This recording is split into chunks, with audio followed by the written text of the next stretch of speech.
দীর্ঘদিন অপেক্ষার পর একটা বিগ বাজেটের সিনেমার এক্সপ্লেনেশন নিয়ে হাজির হয়েছি আজ। ৬০০ কোটি টাকা নির্মাণাধীন ব্যয়ে ইন্ডিয়া চলচ্চিত্রে এই প্রথমবার নির্মিত ছবি কালকি 2898 সম্পর্কে কথা বলছিলাম। ২৭ জুন প্রভাসের সদ্য মুক্তি পাওয়া কালকি সিনেমার এক্সপ্লেনেশন নিয়ে হাজির হয়েছি আজ, যেখানে হিন্দু ধর্মের বিভিন্ন ঘটনাকে তুলে ধরা হয়েছে। তো বেশি ভূমিকা না করে চলুন চলে যাই এক্সপ্লেনেশনে। তার আগে বন্ধুরা, নতুন নতুন সিনেমার এক্সপ্লেনেশন বাংলাতে পেতে আমার এই ছোট চ্যানেলটি সাবস্ক্রাইব করে পাশে থাকা বেল আইকনটি বাজিয়ে রাখার অনুরোধ থাকলো। কালকি মুভি শুরু হয় আজ থেকে কয়েক হাজার বছর আগে, যখন মহাভারতের যুদ্ধ শুরু হয়েছিল। এজন্যই মহাভারতের যুদ্ধের মধ্যে আমরা দেখি যে পাণ্ডবের সেনারা গর্ভদের সেনাদের হারিয়ে দেয়। এর জন্য অশ্বত্থামাকে ছেড়ে বাকি সবাইকে মেরে দেয়।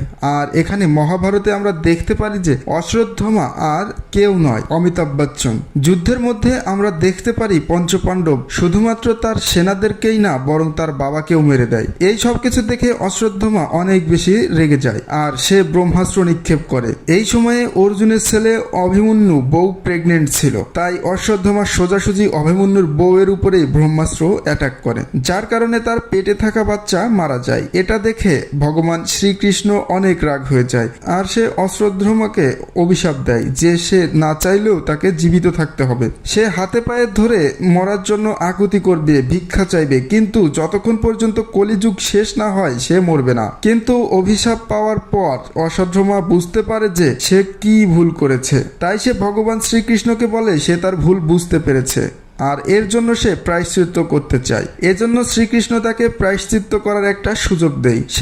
সে বলে এরপরে যে যুগ আসছে সেটা হচ্ছে কলিযুগ।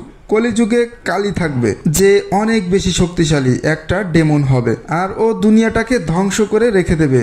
আর ওকে মারার জন্য ভগবান শ্রীকৃষ্ণ কল্কি হয়ে জন্ম নেবে। কিন্তু কল্কি অবতার যখন তার মায়ের পেট থেকে জন্ম নেবে তখন কালী তাকে আটকানোর চেষ্টা করবে আর তখনই অশ্বত্থামাকে সাহায্য করতে হবে যাতে কালকি জন্ম নিতে পারে। এসব হওয়ার পর ৬০০০ বছর পার হয়ে যায়। তখন এই কাহিনী বর্তমানে আসে। কলিযুগে আসতে না আসতেই আমরা দেখতে পারি যে এখানে মানুষেরা নিজেদের অনেক বেশি শক্তিশালী আর অ্যাডভান্স করে ফেলেছে আর নিজেদের সুরক্ষার জন্য তারা অনেক অনেক অত্যাধুনিক অস্ত্রশস্ত্র বানিয়ে ফেলেছে। কিন্তু কলিযুগের মানুষের মধ্যে অনেক বেশি রাগ আর হিংসা রয়েছে, যার কারণে তারা একজন আরেকজনের সাথে যুদ্ধ করতে শুরু করেছে। এতে করে তারা একজন আরেকজনকে শুধু মেরেছে তাই নয়, সাথে সাথে দুনিয়াটাকেও বরবাদ করে রেখেছে।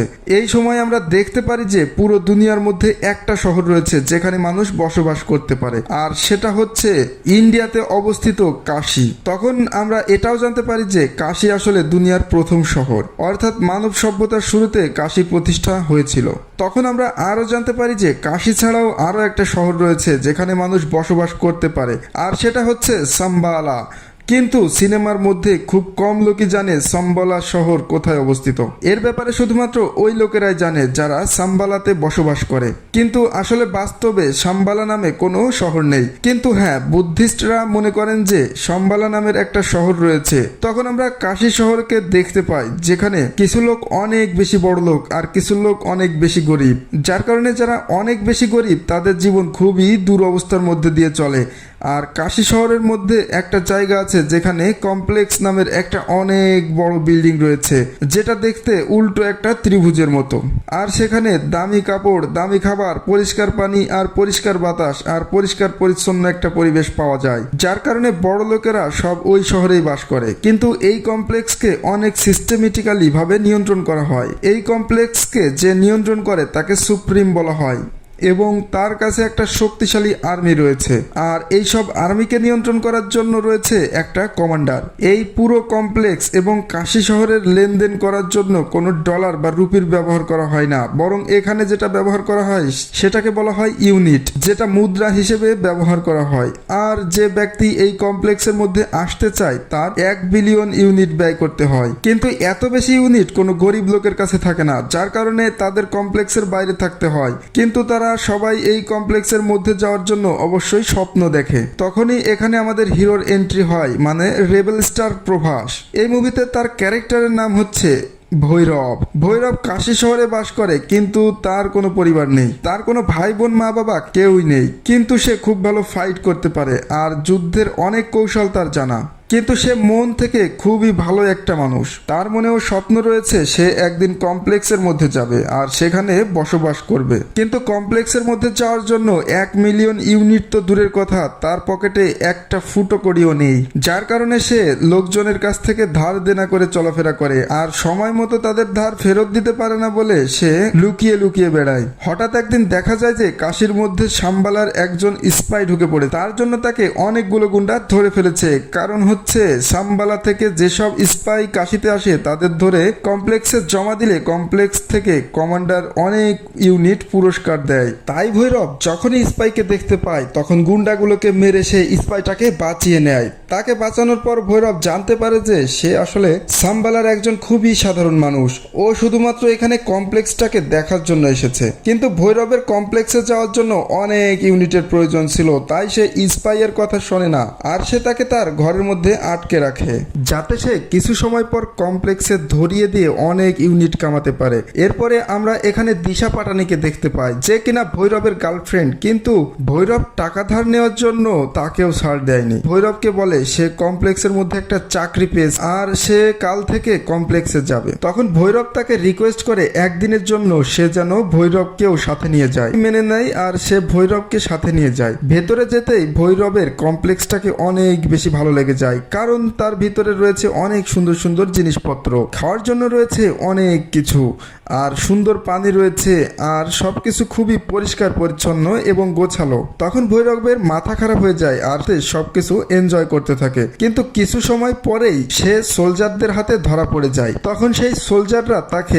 কমপ্লেক্স থেকে বের করে দেয়, যার কারণে তার কমপ্লেক্সে যাওয়ার ইচ্ছাটা আরো বেশি বেড়ে যায়। তাই সে জেদ করে নেয় যে সে কমপ্লেক্সের ভিতরে যত তাড়াতাড়ি সম্ভব যাবে আর সেখানে তার বাকি জীবনটা অতিবাহিত করবে। এরপর সিন শিফট হয় আর আমাদেরকে কমপ্লেক্সের ভিতরে দৃশ্য দেখানো হয়। এখানে একটা বড় ল্যাবরেটরি রয়েছে আর সেখানে বাচ্চাদের নিয়ে কিছু একটা গবেষণা করা হচ্ছে। এরপর আমরা কমপ্লেক্সের সুপ্রিমকে দেখতে পারি। তখন আমরা জানতে পারি যে সুপ্রিমই হচ্ছে সেই কালী, কিন্তু তার শরীরটা অনেকটাই কমজোর হয়ে গিয়েছে, কারণ সে বৃদ্ধ হয়ে গিয়েছে আর তার অবস্থা খুবই খারাপ হয়ে গিয়েছিল। তাই তার শক্তিকে সে ফেরত পেতে চায়। আমরা এটাও জানতে পারি যে কালী মানুষদেরকে খুবই ঘৃণা করে, কারণ মানুষেরা নাকি দুনিয়াটাকে ধ্বংস করছে। দুনিয়া শুরু থেকে এ পর্যন্ত মানুষেরা নাকি দুনিয়াটাকে ধ্বংস করেই চলেছে। এজন্য কালীর মতে মানুষের বেঁচে থাকার কোনো অধিকার নেই। কিন্তু তার আগে তার শক্তি ফেরত পাওয়ার দরকার রয়েছে, যার জন্য তার একটা সিরামের দরকার রয়েছে। সেটা হচ্ছে একটা প্রেগনেন্ট মহিলার পেট থেকে বের হবে। এজন্যই কালী এই ল্যাবরেটরিটাকে তৈরি করেছে, যেখানে সে অনেক বড় বড় সায়েন্টিস্ট গুলোকে জড়ো করেছে। সে তার সোলজারদের মাধ্যমে মেয়েদেরকে তুলে নিয়ে আসে আর এই ল্যাবরেটরিতে নিয়ে এসে সায়েন্টিফিক্যালি প্রেগনেন্ট করে দেয়। মানে সে নর্মালভাবে প্রেগনেন্ট করে না, মেশিনের মাধ্যমে প্রেগনেন্ট করে। কিন্তু এই প্রসেসের মাধ্যমে সব মেয়েরাই প্রেগনেন্ট হয় না। যারা প্রেগনেন্ট হয় তাদেরকে সে আলাদা রুমে রাখে, ভালো ভালো খাবার খেতে দেয় আর সেবা যত্ন করে। আর যারা প্রেগনেন্ট হতে পারে না তাদের ল্যাবের গোলাম করে রেখে দেয়, অর্থাৎ যারা প্রেগনেন্ট হয়েছে তাদের সেবা যত্ন করার জন্য। তখন আমরা এটা জানতে পারি যে কালী যে সিরাম এর দরকার সেটা প্রেগনেন্ট মেয়েদের পেট থেকে বের হবে, কিন্তু তার জন্য তাদের 4 মাসের প্রেগনেন্ট হতে হবে। কিন্তু কালী যে প্রসেসে তাদেরকে প্রেগনেন্ট করে এতে মেয়েরা 3 মাসের বেশি বাঁচে না, মানে 3 মাসের আগেই তারা মারা যায়। এজন্যই কালী একের পর এক মেয়েদেরকে তুলে নিয়ে আসে আর মেশিনের মাধ্যমে প্রেগনেন্ট করতে থাকে।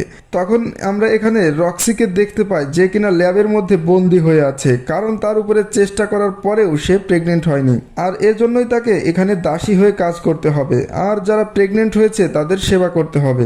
এখানে আমরা জানতে পারি যে রক্সি ছোটবেলা থেকেই এই কমপ্লেক্সেই থাকতো। তার কারণটা হচ্ছে তার বাবা মা ছোটবেলাতেই তাকে কমপ্লেক্সে পাঠিয়ে দিয়েছিল। এরই মধ্যে রক্সি প্রেগনেন্ট হয় আর সেটাও 5 মাস হয়ে গিয়েছে, কিন্তু সে এই কথাটা সবার থেকে লুকিয়েছে। কিন্তু এই রাজ বেশি সময় লুকানো থাকে না। এখানে একজন সোলজার জানতে পেরে যায় যে সে প্রেগনেন্ট রয়েছে।